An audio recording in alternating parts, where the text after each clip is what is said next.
Diante da compaixão e amor, até mesmo o ser supremo da maldade vacila e demonstra medo.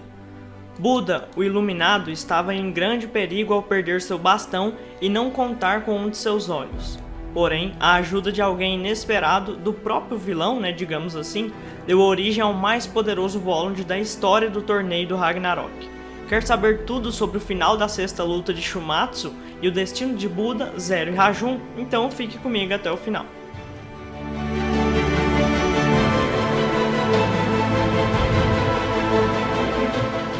Fala pessoal, aqui é o Raindon e esse é o Shumatsu no Valkyrie BR, o canal que você já sabe, é para os fãs do mangá de Deus vs Humanos aqui no Brasil.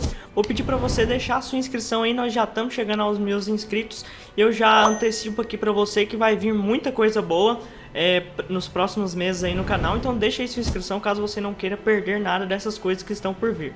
E nesse vídeo novamente nós vamos ter participações especiais da Operação Dublagem, dublando algumas cenas pra gente que ficaram top demais. E confiram também, não esqueçam de conferir os links da descrição. Agora tudo sobre os capítulos 52 e 53 de Shumatsu no Valkyrie. O capítulo começa com muito sangue esparramado pela arena, enquanto Buda e Rajun estão muito próximos, cada um com sua arma cravada um no outro. Siddhartha aumenta sua força e por isso sua foice adentra mais dentro do braço blindado de seu inimigo. Por sua vez, Rajun aprofunda ainda mais o seu machado no tórax de Buda, o que piora o ferimento. Mesmo que o ferimento de Buda seja bem pior, o indiano conseguiu se manter em pé. Espantado pela força de vontade e perseverança do inimigo, o rei demônio do sexto céu o chuta para longe. O riso de Buda foi inesperado para a plateia e ainda mais para Rajun. Percebendo a situação, Buda ainda meteu essa, que foi, tá com medo? Eu achei essa fala do Buda massa demais, mostra que ele é imponente, que ele mesmo sendo, digamos assim, um adolescente, ele sabe quem ele é, tem autoridade e meteu essa mesmo, que foi, tá com medo, logo pro rei demônio do sexto céu. E ele ficou irado e disse pro Buda não ficar se achando. Agora que ele havia encontrado o solo perfeito, ele era o ser supremo. Eu não sei que ser supremo é esse, que ele tá levando um apavoro de um adolescente, Mas tudo bem.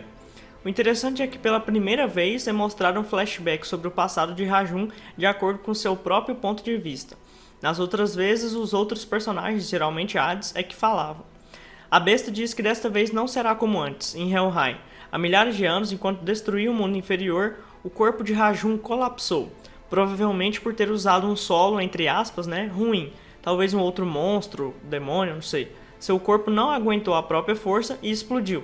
Por isso Hades mencionou que de repente o Rajun desapareceu, Isso pareceu um daqueles nerfs que os autores já colocaram no Adão e no Raiden, por exemplo, de não aguentarem a própria força, pareceu que aconteceu isso também com Rajun. Porém, desta vez ele está no corpo de um deus. O colapso não é um problema para Rajun agora.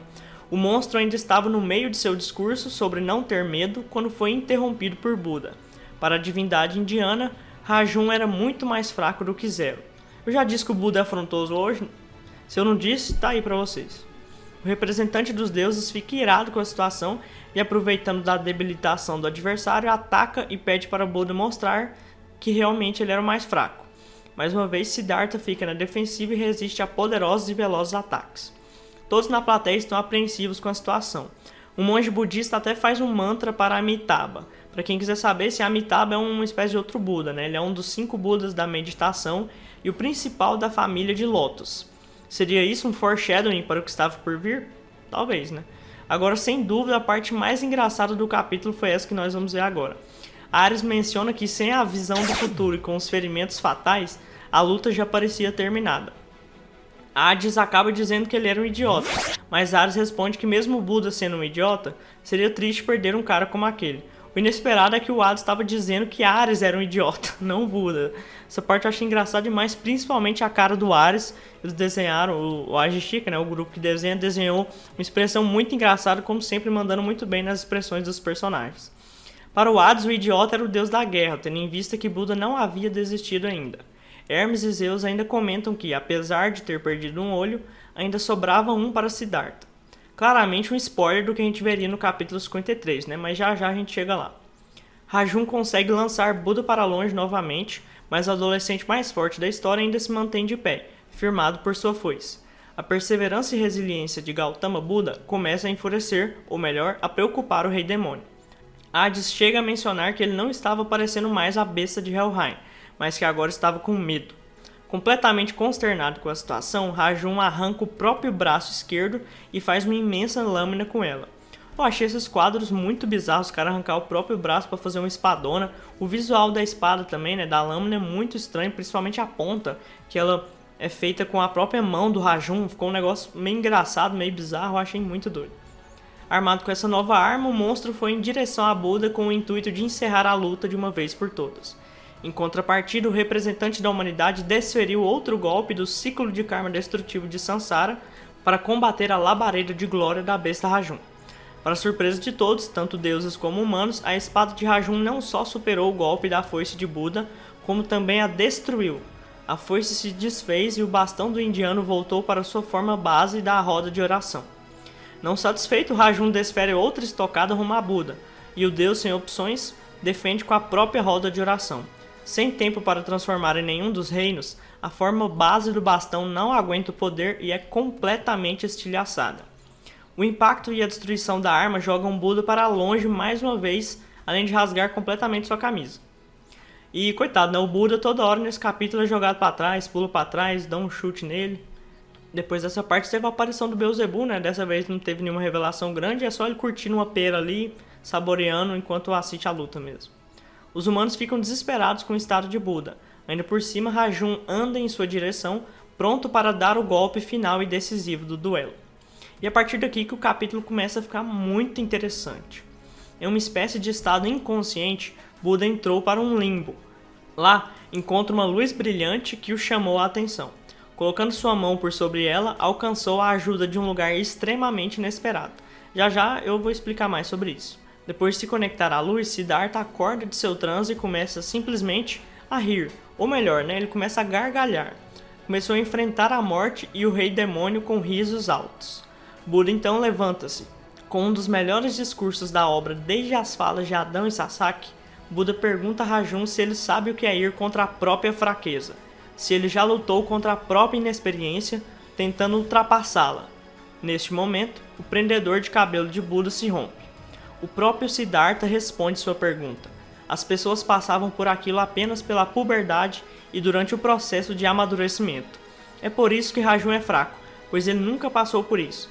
E ainda por cima, né, para surpresa de todos, Buda ergue o que restou do cutelo da miséria em sua mão direita.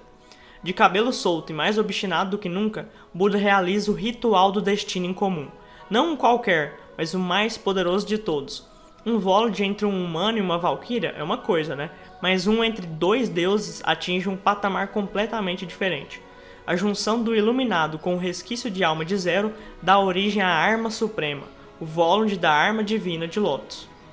Achei muito legal porque o cabelo solto do Buda acabou que o visual dele ficou lembrando do Zero, então até nos visuais eles ficaram meio que em conjunto, achei isso muito legal.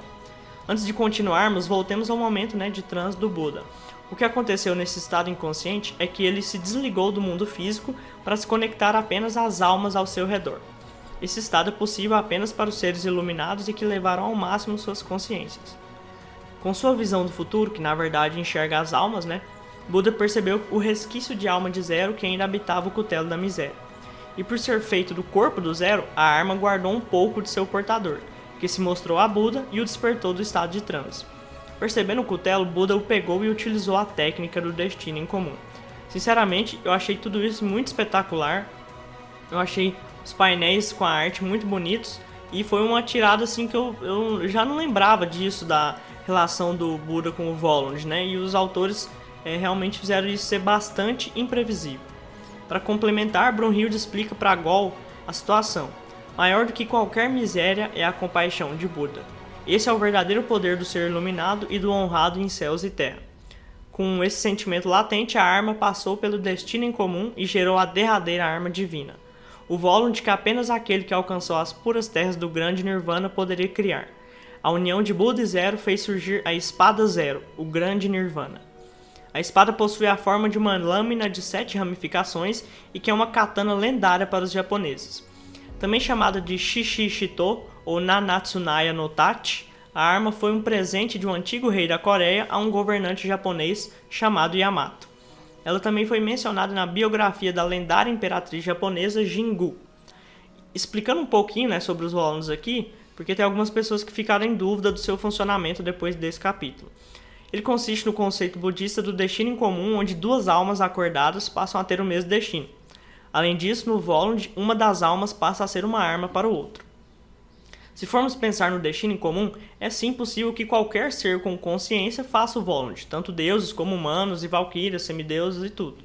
O porém é que apenas o Buda conhecia essa técnica e ele a ensinou apenas para as valquírias, até onde sabemos, né? Até onde foi mostrado. Então vocês podem tirar o cavalinho da chuva aí de Zeus, fazer Volund com o martelo do Thor ou coisa louca assim. Como imaginado, a espada possui 7 lâminas que representam cada um dos deuses da sorte, que agora emprestam seu destino para o iluminado representante da humanidade. Depois dessa, nosso querido Siddhartha retruca para Rajun utilizando as mesmas palavras que costumam sair da boca do monstro. Acho que você já sabe, né? Retribuição divina.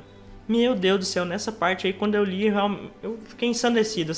Essas últimas páginas do capítulo 52 eu coloco como um dos top momentos de toda a obra de Shumatsu no Valkyrie. E o 53 inicia com Buda e Rajun desferindo golpes e realizando defesas um contra o outro a uma curta distância. Enquanto isso, toda a humanidade torce fervorosamente pelo Deus que tanto luta por eles. O pai de Buda e até mesmo seu irmãozão Jataka aparecem na plateia.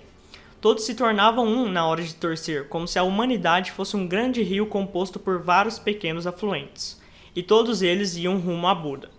Esse painel dos rios eu achei realmente muito bem feito, muito bem desenhado. Essa perspectiva meio com um ponto de fuga no Buda, né, com os rios tudo fugindo em direção a Buda.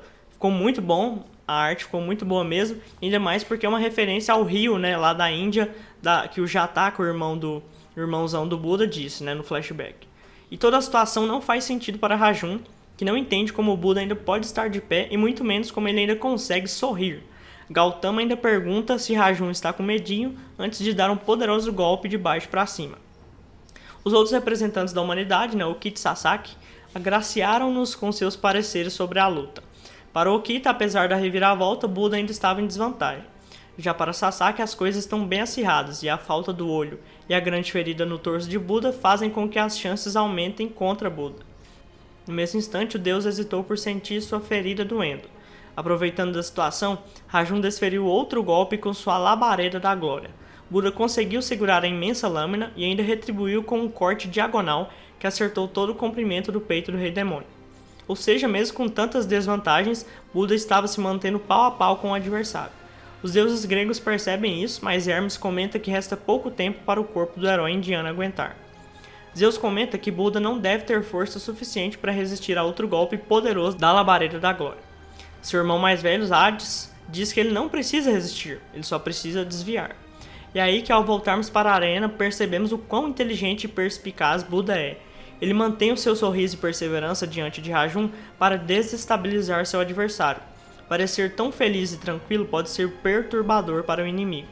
A resiliência de Buda foi tamanha que, mesmo escondida pela tremenda escuridão, a alma de Rajun voltou a tremular de medo. O ser supremo da maldade temendo um adolescente. E tudo isso é explicado por Brunhilde. A volta da oitava consciência foi muito legal, achei muito boa mesmo, porque geralmente os autores acabam nerfando os lutadores como uma espécie de mudança na luta, né, uma reviravolta, e aí depois eles não desnerfam, né, eles deixam o lutador com esse nerf mesmo. Já no Buda não, ele recuperou esse poder que eu achei bastante legal, foi diferente como no caso que eu disse do Adão e do Raiden. Armado da espada do grande Nirvana e prevendo os movimentos inimigos, Buda agora está superando seu inimigo. Os desvios que o indiano faz deixam Rajun cada vez mais amedrontado e mais previsível. Em uma tentativa desesperada, o monstro usa da labareda de glória em um ataque devastador. Rajun pensou ter atingido o adversário, mas alcançou apenas uma sombra que Buda deixou se movimentar rapidamente. Gautama conseguiu se postar atrás do rei demônio e estava livre para dar o golpe final do confronto. Durante o golpe, os autores trouxeram uma frase do livro sagrado budista, o Sutta Nipata, mesclada com frases próprias deles, né? Em resumo, diz que apesar de ser livre e imponente como um rinoceronte que anda sozinho, você pode encontrar uma companhia com quem pode contar e descansar. E então, apesar de toda a adversidade, encontrará alegria andando com ela. Com a lâmina do olho celestial desperto, Buda usa a técnica do Mahaparinirvana e destroça completamente Rajum. Mahaparinirvana diz respeito ao estado do Nirvana depois da morte física. Ao atingir a iluminação em vida, após a morte do seu corpo, você atinge o Paranirvana. Rajum, então, cai completamente despedaçado no chão da arena. O monstro ainda tenta ferir Buda mesmo no chão, mas é desintegrado antes mesmo disso acontecer. E como resultado, Buda vê Zero e os deuses da sorte se esvaindo. Zero ainda encontra um tempo para dar para a gente e para o Buda, um último joinha antes de sua dissipação. Esses quadros da despedida do Zero e os outros deuses foram realmente muito tristes. A gente percebe a tristeza até do Buda, a gente entende toda a situação. Eu achei bastante emocionante essa parte, porque o quadrinho conseguiu passar pra gente o que estava acontecendo lá na história. A luta termina e o Ragnarok está mais uma vez empatado, 3 vitórias para cada lado. Essa última luta foi a mais longa de todas, com duração exata de 21 minutos e 37 segundos. Podemos ver que, apesar da imparável gritaria de Rajum sobre retribuição divina, Zero e Buda foram aqueles que a realmente realizaram. A destruição de Rajum foi a retribuição celestial para o que o monstro fez com o solo perfeito, nosso querido Zero Fuku. Essas últimas partes da luta foram uma grande referência à luta também, a terceira luta entre Sasaki e Poseidon, porque inclusive tem a cena que o Rajum dá um sorriso, o Poseidon também dá um sorriso pro Sasaki, mas no final eles terminam completamente despedaçados com um golpe de espada. Se vocês quiserem comparar até os quadros dos capítulos, são bastante parecidos. E terminamos o capítulo com essa promessa de Buda para Zero, de que ambos se verão novamente. Agora, nem no céu, nem na terra, nem mesmo no reino infernal, há Deus ou homem como Buda, o adolescente que lutou não com experiência ou ira, mas com compaixão e puberdade.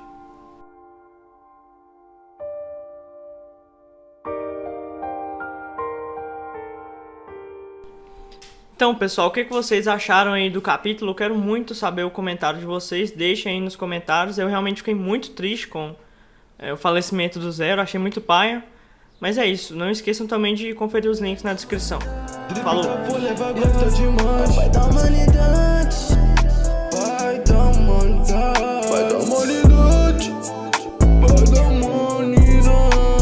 Pai da humanidade, tu não aguenta. Eva adora essa Eva, acesso.